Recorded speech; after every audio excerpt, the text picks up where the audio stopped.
ดีนักเรียนทุกคนมันอาจารย์จะพามาแก้บทหัดอยู่ที่17นะเกี่ยวกับระบบสมผลแต่ระบบภาษีผลจะกำลังเริ่มข้อที่1แล้วเนาะ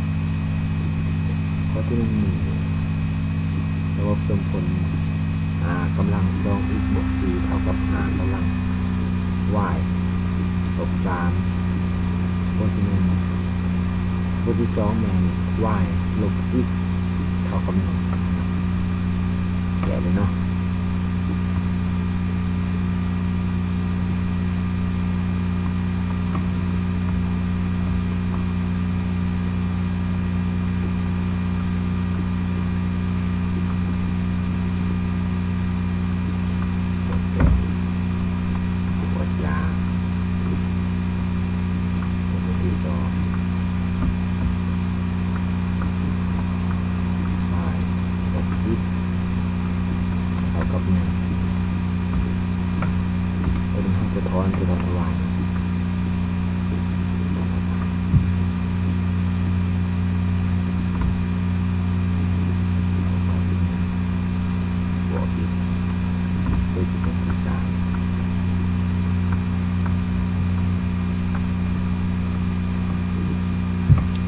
จากนั้นเนาะแค่ไปสมมติถ้าว่าเราถอนออกจากสมมติที่2เราได้สมมติที่3เดี๋ยวเราจะแก้เป็นสมมติที่1คืนเนาะ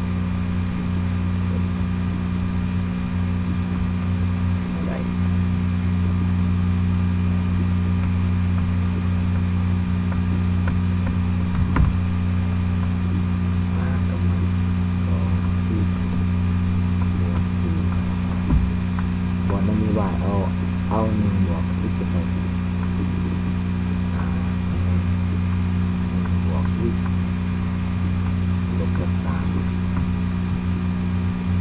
เมื่อเกิดกันแหละเนาะเกิดมันก็มันจะเอากำลังของมันมาเลย2 x บวก4เท่ากับ x ลบ2ลบเลยมันเป็นเนาะ2 x ลบ x เท่ากับลบ2ลบ4นะครับ x จะเท่ากับลบ6คำตอบ x นะ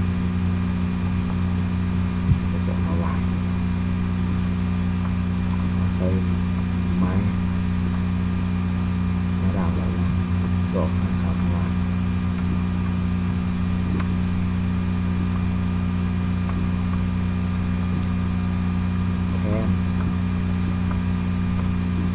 x เท่ากับลบ6ใส่สมมติ3ได้ว่าเท่ากับ1ลบ6ใส่เข้าดูลบ5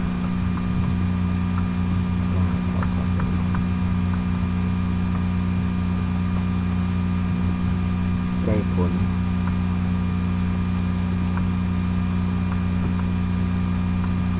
ของระบบสมผล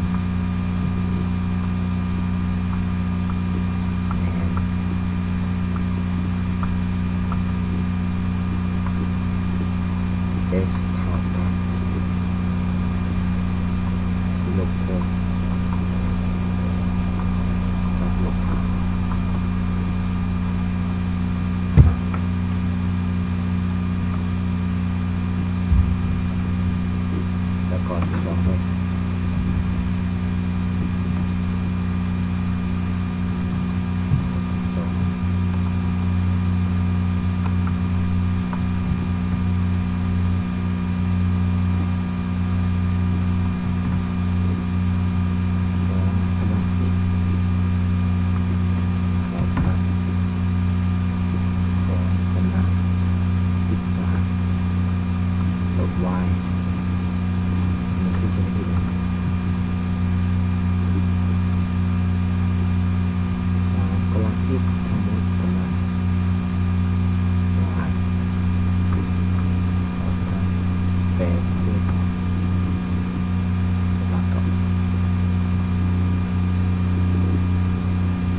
กำลังสี่นะ3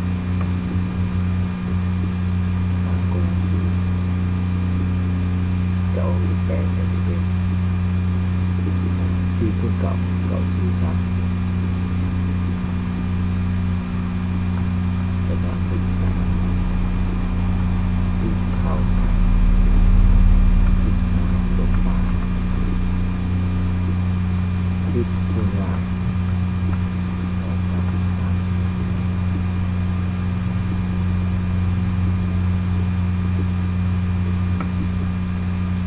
จะมีเมื่อว่าเขาได้ที่เท่ากับ13ลบ y เลยนะเขาได้แทนเลยบอกว่าแทนเป็นงานจะใส่เป็นมันคือเก่าก็ได้ใส่3ใส่4ลบสักกันที่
กับ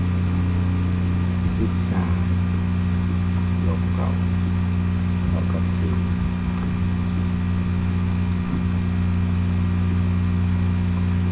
แต่มาบวกแล้ว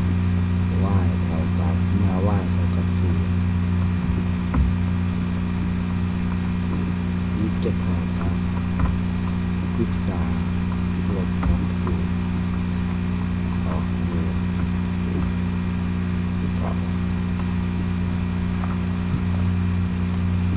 สนามเด็กพอดี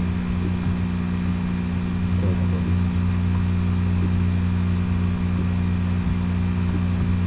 แมว H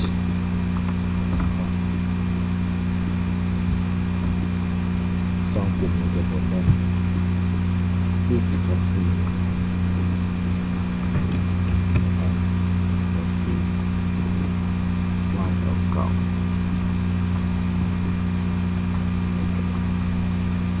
ยึดกับประกอบ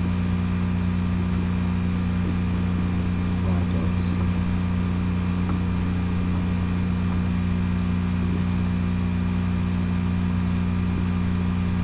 ดินไปข้อที่2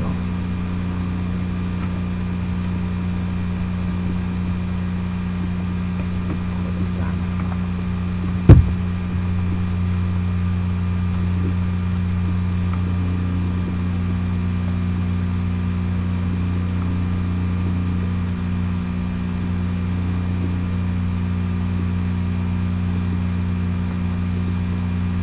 ส่วน4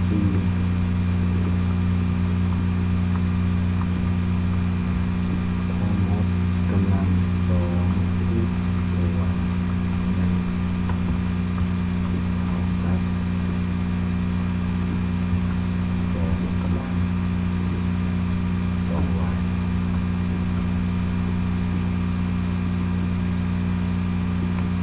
49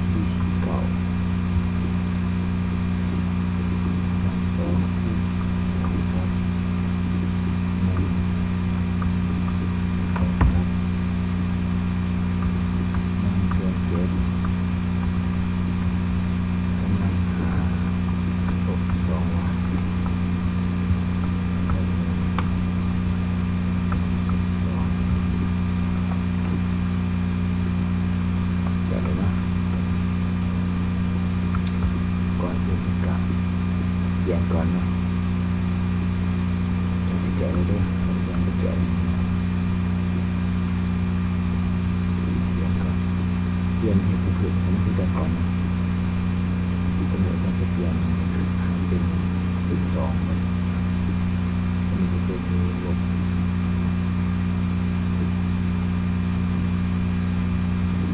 2กำลังลบ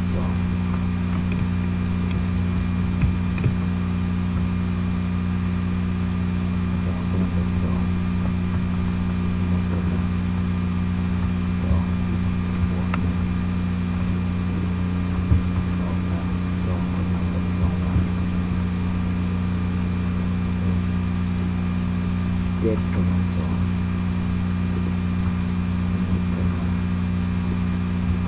ที่บวก1เท่ากับ7คูณลบ1ลบ2y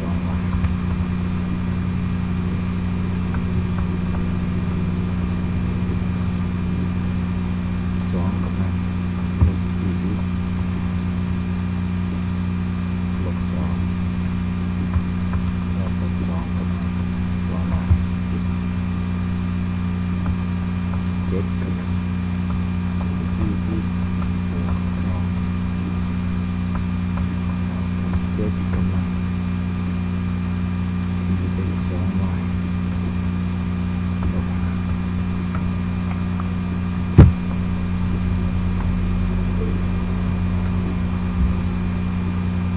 เปลี่ยนมาที่กันเบิดแล้วเราจะเอากำลังมาลงมาแกะ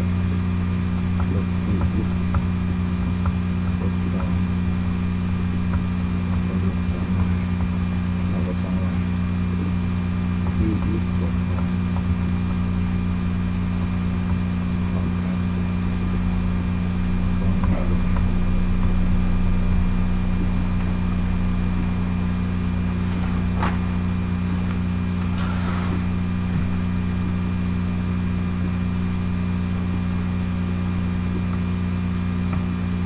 ตัวนี้แมนห้องเย็นเป็นห้องมันจะห่อนไปเลย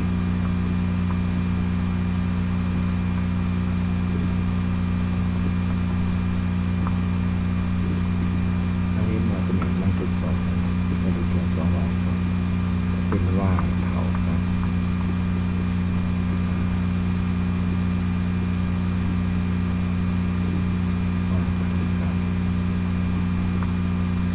ลบอีก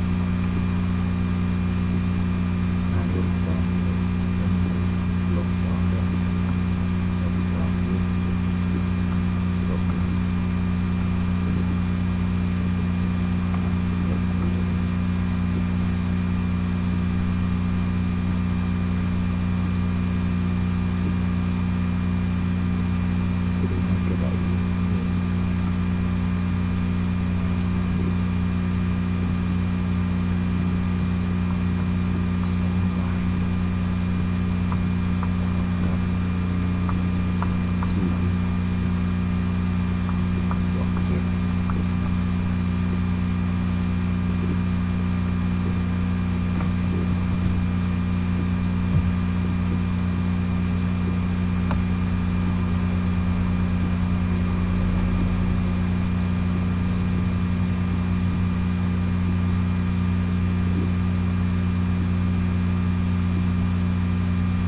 ไปเนาะสำหรับบทข้อที่3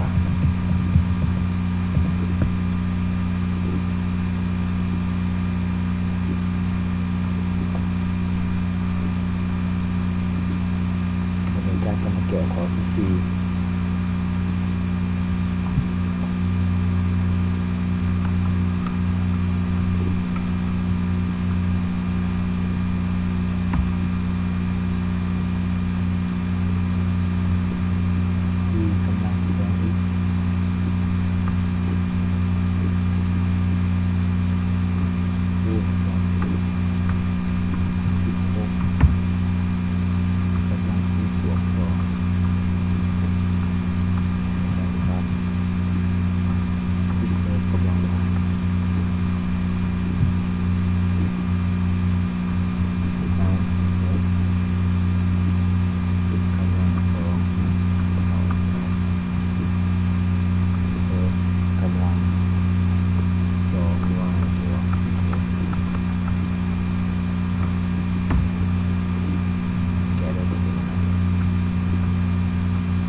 ตัวนี้ครับก็อีกการปฏิบัติเลยเนาะ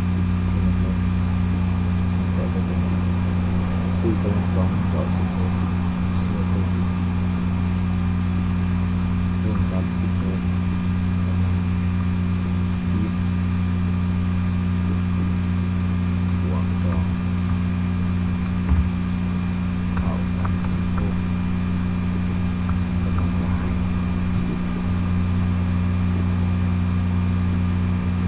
เดี๋ยว36กำลัง2อีกเท่ากับ36กำลัง y บวก3เมื่อเพื่อนมันคือกันแล้วก็เอายกกำลังของมันลงมาแก้กันในประมาณ2อีกบวก2เท่ากับ y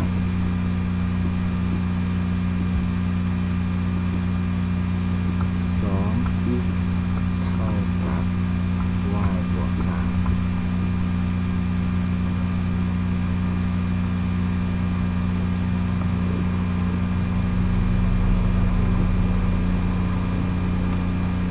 เป็นอีกคำอีกจำเทคนิคแล้วเนาะ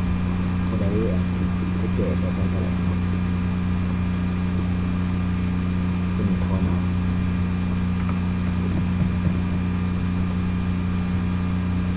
ทอนเอา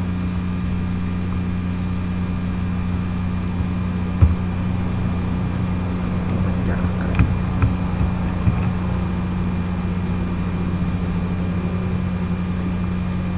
ว่า y เท่ากับ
ตัวใด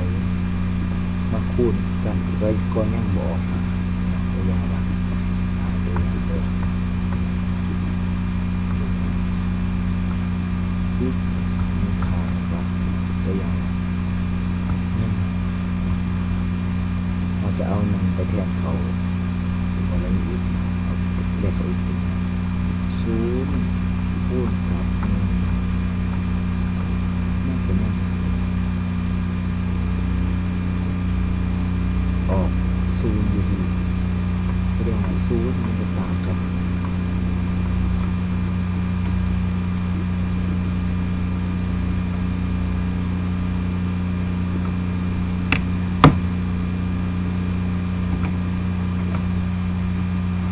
คือว่า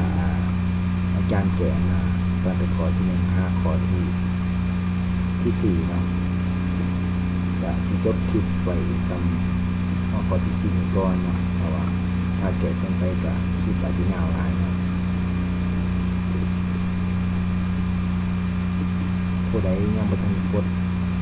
Subscribe หรือว่ากดติดตามก็กดกระดานลงเนาะด่านลงวิดีโอนะครับกดให้อาจารย์เด้อเพื่อเป็นกำลังใจให้อาจารย์การคลิปต่อไปขอบคุณเนาะสำหรับน้องได้กดเนาะเจอกันต่อไปเนาะคลิปต่อไปขอบคุณ